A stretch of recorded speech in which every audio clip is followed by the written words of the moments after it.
ಚಿತ್ರದುರ್ಗ ನಗರದಲ್ಲಿ ನೋಂದಾಯಿತ ಕಟ್ಟಡ ಕಾರ್ಮಿಕರು ತಮ್ಮ ವಿವಿಧ ಬೇಡಿಕೆಗಳನ್ನು ಈಡೇರಿಸುವಂತೆ ಆಗ್ರಹಿಸಿ ನಡೆಸುತ್ತಿರುವ ಅನಿರ್ದಿಷ್ಟಾವಧಿ ಪ್ರತಿಭಟನೆ 20ನೇ ದಿನಕ್ಕೆ ಕಾಲಿಟ್ಟಿದೆ. ಬಿಜೆಪಿ ಸರ್ಕಾರದ ಅವಧಿಯಲ್ಲಿ ನೀಡಲಾಗುತ್ತಿದ್ದ ವಿದ್ಯಾರ್ಥಿ ವೇತನ ಮುಂದುವರೆಸಬೇಕು, 3 ವರ್ಷಗಳಿಗೊಮ್ಮೆ ನೋಂದಣಿ ನವೀಕರಣ ಮಾಡಬೇಕು, ಪಿಂಚಣಿಯನ್ನು 5,000 ರೂಪಾಯಿಗೆ ಹೆಚ್ಚಿಸಿ ಜಿಲ್ಲಾ ಕಾರ್ಮಿಕಾಧಿಕಾರಿಗಳ ಕಚೇರಿಯಿಂದಲೇ ವಿತರಿಸಬೇಕು ಎಂಬುದು ಪ್ರಮುಖ ಬೇಡಿಕೆಗಳಾಗಿವೆ. ಕಟ್ಟಡ ಕಾರ್ಮಿಕರ ಸಂಘದ ರಾಜ್ಯ ಪ್ರಧಾನ ಕಾರ್ಯದರ್ಶಿ ಕುಮಾರ್ ವೈ ಮಾತನಾಡಿ, ಕಳೆದ 20 ದಿನಗಳಿಂದ ಪ್ರತಿಭಟನೆ ನಡೆಸುತ್ತಾ ಇದ್ದರೂ ಯಾವುದೇ ಅಧಿಕಾರಿಗಳು ಸಮಸ್ಯೆ ಆಲಿಸಲಿಲ್ಲ ಎಂದು ಆರೋಪಿಸಿದ್ದಾರೆ. ಬೆದರಿಕೆ ಕರೆಗಳು ಬಂದರೂ ಬೇಡಿಕೆ ಈಡೇರದ ಹೊರತು ಹೋರಾಟ ನಿಲ್ಲಿಸುವುದಿಲ್ಲ ಎಂದು ಸ್ಪಷ್ಟಪಡಿಸಿದ್ದಾರೆ.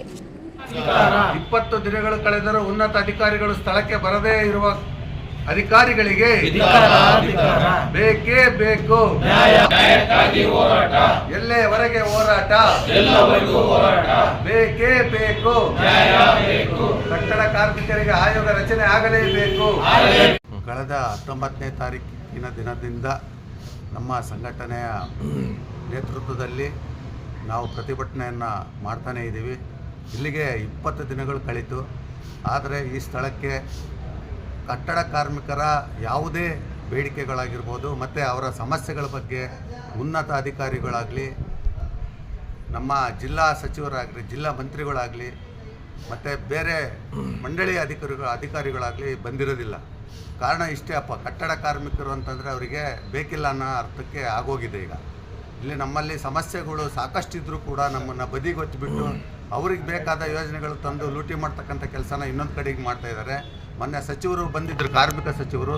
ಅಟ್ಲೀಸ್ಟ್ ಅವರು ಒಂದು ಇದಕ್ಕಾದ್ರೂ ನಮ್ಮ ಸೌಜನ್ಯಕ್ಕಾದ್ರೂ ಬಂದು ನಮ್ಮ ಹತ್ರ ಒಂದು 2 ಮಾತಾಡಿ ಹೋಗ್ಬೋದು. ಇದೇ ರಸ್ತೆಯಲ್ಲೇ ಹೋದರು, ಇದೇ ರಸ್ತೆಯಲ್ಲಿ ಆ ಕಡೆಗೆ ಹೋದರು, ಇದೇ ರಸ್ತೆಯಲ್ಲಿ ಈ ಕಡೆಗೆ ಹೋದರು. ಆದರೆ ಕಾರ್ಮಿಕರಿಗೆ ನ್ಯಾಯ ಇಲ್ಲ ಅನ್ನೋದನ್ನು ನಾವು ಇವತ್ತಾಗಲೇ ತಿಳ್ಕೊಂಬಿಟ್ಟಿದ್ದೀವಿ. ಈ ನಿಟ್ಟಿನಲ್ಲಿ ನಾವು ಇವತ್ತು 20ನೇ ದಿನಕ್ಕೆ ಕಾಲಿಟ್ಟಿದ್ದೀವಿ. ಆದರೆ ಈ ಒಂದು ಧರಣಿ ಸತ್ಯಾಗ್ರಹ ನ್ಯಾಯಯುತವಾಗಿರೋದ್ರಿಂದ ನಮಗೆ ಬೆದರಿಕೆ ಕರೆಗಳು ಸಹ ಮಾಡಿಸ್ತಾ ಇದ್ದಾರೆ. ಈ ನಿಟ್ಟಿನಲ್ಲಿ ನಾವು ಎಂಥದ್ದು ಯಾರಿಗೂ ಎದರಂಥ ಕೆಲಸ ಆಯಿತು, ಇಲ್ಲ ಇನ್ನೊಬ್ಬರಿಗೆ ಅವ್ರ ಬೆದರಿಕೆ ಹಾಕಿದ್ರು ಅಂತ ಅವ್ರಿಗೆ ಎದರಂಥ ಕೆಲಸ ಆಯಿತು ನಾವು ಮಾಡೋದಿಲ್ಲ. ನಮ್ಮ ಜಗ್ಗದಿಲ್ಲ. ನಮ್ಮ ಹೋರಾಟ ನಿರಂತರವಾಗಿರ್ತದೆ.